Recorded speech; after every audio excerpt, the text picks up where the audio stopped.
where the Secretary of Iran's Supreme National Security Council, Ali Shamkhani, says his country continues to allow Russia to use its airspace for operations in Syria.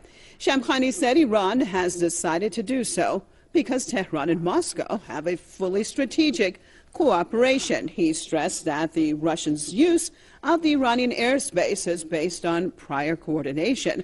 Shamkhani also said in the recent cases, Russian warplanes have only used Iran's airspace without having refueling operations. It was in August when Russian aircrafts, for the first time, used an airbase in western Iran for strikes in Syria. The move was part of Tehran-Moscow cooperation in fighting terrorism in the war-torn country. Are some of these refugees, in your view, aligned with terrorists? Oh, definitely. And, definitely. Definitely. You can find it on the net. In a rare interview with Yahoo News, Syrian President Bashar al-Assad says some Syrian refugees could be sympathetic to ISIS and other terror groups. Over 11 million Syrians have been displaced since the country's civil war broke out in March 2011. Roughly 4.8 million of those people have fled their homeland. The fear that terrorists could enter the U.S. as refugees has been a point of contention. It's one of the reasons President Donald Trump indefinitely banned Syrian refugees from resettling in the States in his executive order that's now blocked. Although Assad didn't say how many refugees he thought sympathized with the terror groups, he did say that's not important. It's not about significant, because you don't need significant number to commit atrocities. So it's not about the number, it's about the quality, it's about the intentions. During the Civil War, Assad's government has labeled any dissenter or rebel as terrorists, including US-backed rebel groups. And research from the Cato Institute shows no refugee, Syrian-born or not, has been involved in a major fatal terror attack in the US since 1980. For some perspective on the immigration raids, I'm joined from Miami by USA Today immigration reporter Alan Gomez. The immigration community calls them raids. ICE wants to call them planned enforcements. Was this something already planned, or was this a result of the Trump executive orders? Well, everything ICE is saying right now is that this was absolutely a routine operation that they had actually started planning before President Trump signed his executive order on January 25th that really was designed to ramp up deportations. I can tell you the Obama administration did 2 or 3 of these a year. Around this time last year, the Obama administration led a raid against women and children that were coming from Central America. It was a very controversial operation at the time, but it kind of shows that this is part of their practice. They do this 2 or 3 times a year, and according to ICE, this is something that that's been weeks in the planning and had nothing to do and was not coming from any different orders from the Trump administration. Now, is there a wider net that's cast because of what President Trump is interested in? Absolutely. When we hear that fear, when we hear that panic from the immigrant community, this is kind of what they were waiting for. Under President Obama, he set forth enforcement priorities. In other words, people that they were going to target for deportation. Undocumented immigrants with criminal records, with gang ties, who pose a threat to national security, and those who had recently crossed the border.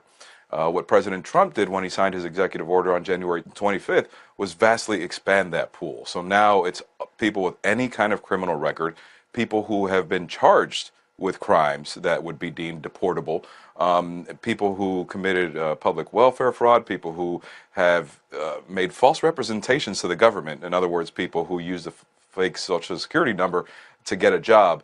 And so when you start adding all that up, I mean, I've seen estimates that 8 to 9 million undocumented immigrants are considered priorities by the Trump administration. So yes, it's a very, very big pool of people that they're going after. And it's important to note that President Obama, who left office with the title Deporter-in-Chief, I mean, this is a fairly well-oiled deportation machine that's already on the books. Absolutely. Early in his administration, he made the point very clear that he was going to enforce immigration. At the time, he was doing that to sort of convince Republicans in Congress to go along with him on an immigration reform package. But it didn't work for him in either direction. He was bashed by Republicans and by saying that he didn't do enough on immigration enforcement. He was bashed by immigration advocates who said that he was doing too much, and as you mentioned, labeled him the deporter-in-chief. In reality, what happened was he did, for a time, he was setting yearly records for the number of people who were deported from the country, at one point reaching 400,000 people. But in the last few years, those numbers really plummeted. And so now what the Trump administration is trying to do is try to bring that back up. And this is also where the bulk of enforcement spending goes, right? I've read that basically we spend more on deportations and ICE enforcement than on the FBI, the ATF, the Secret Service all combined. I think that deals with the total amount of money that we dedicate to Border Patrol and to ICE. Understand, only a small fraction of people who work for ICE. There's about 15,000 agents that work at ICE, and only about 7-8% of them are actually on these enforcement removal task force that go out and seek people living in the country. But yeah, it's an incredibly large apparatus, but it's one that President Trump, without any help from Congress, can increase dramatically. He can retask a lot of people who work for Immigration and Customs Enforcement. He can refocus all those folks on going into the country and seeking undocumented immigrants. So even though the apparatus already is large, it can absolutely be increased dramatically very quickly. All right, Alan Gomez of USA Today joining us from Miami. Thanks so much. But we also have a lot of other options. U.S. President Donald Trump said he's considering a new executive order to ban citizens of certain countries from traveling to the United States. This comes after his initial attempt was overturned in American courts. Trump's order barred entry from citizens from 7 mainly Muslim countries. The Republicans said that it would change very little, but did not provide details of any new ban under consideration. Trump's travel ban was quickly unveiled at the end of his first week in office. It caused chaos at U.S. airports and sparked protests across the country. The UK government has announced that it is shutting down an investigation into allegations of abuse by British troops in Iraq and Afghanistan. The decision has triggered controversy and criticism. The British Defence Secretary says London is planning to shut down a 7-year probe into allegations that the country's armed forces have abused Iraqi and Afghan civilians. Michael Fallon says the Iraq Historic Allegations Team, or IHAT, is expected to close within months. He says the Royal Navy Police will deal with the remaining cases. Amnesty International has slammed the decision to hand over the remaining cases to the Royal Navy Police, calling instead for an independent probe. The UK's military reputation is on the line.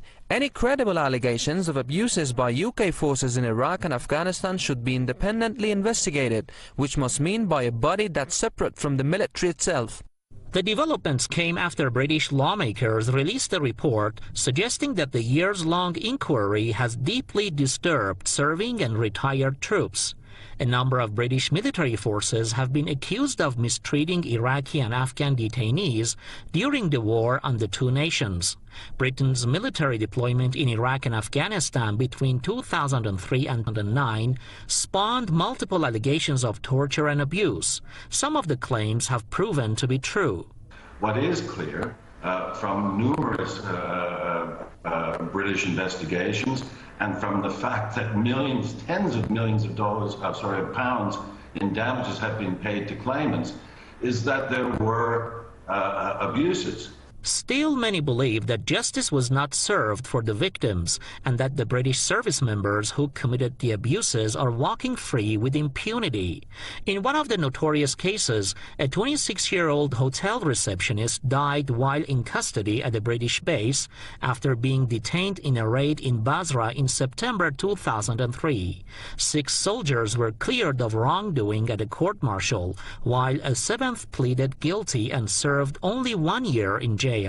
Now it remains to be seen whether or not the London government will be taken to task for the British troops' misconduct. An illegal immigrant caught voting 5 times in the U.S. is sentenced to 8 years in prison and will later be deported. A Texas jury sealing Rosa Ortega's fate after she blatantly registered to vote in multiple cities, even after checking the box on her driver's license that she was not a citizen. Her lawyers calling her punishment harsh, blaming President Trump's crackdown on illegals. There's been a series of violent assaults on women in Long Beach. That's right, 5 victims over 8 days, but tonight a break in that case. KCAL9's Dave Lopez has brand new developments tonight. That somebody out there saw the picture and said, I know this guy, and called us. Long Beach Police Chief Robert Luna explaining that this security video put on television clearly showed their suspect. identified as 39-year-old Melvin Farmer Jr., who was arrested and booked on 5 attacks on women, ranging in age from 63 to 93. The charges include 2 rapes. You see the level of violence that was used against these victims. It's not only sad, but frankly, it upsets us. The chief wouldn't go into details, but he said that Farmer was arrested not far from his home in Linwood, that he has a long criminal record, and that he is good for all 5 of these attacks. Arrested with Farmer was a 31-year-old woman, described by the chief as, quote, an accomplice. No other details given. This security video was taken in the senior housing center where 4 of the 5 attacks happened. It threw me a flip. I went back in my house and didn't come back out. May Powell, who lives in the complex, told me that about a week ago, police say that's when the attacks started occurring, she heard a knock on the door at 2:30 in the morning. They just knocked like this, and I said, who is it? He said, call. I said, I don't know no call. And so he said, well, open the door and let me in. I said, babe, you get away from my door. And I just said, I'll act like I had a husband in there. I had no husband there. She said the man left. I was like, what if I would have opened that door that morning? Police said Farmer would knock on the doors in the complex, and 4 times women opened that door, or he forced his way in and attacked them. And then yesterday morning, about 2.5 miles away in this neighborhood, a 90-year-old woman opened her door, was punched in the face. Police say she fought off a sexual attack. She was robbed, and police say Farmer then fled on foot. The chief said there's a lot of work to do, but he's confident. All the evidence is there.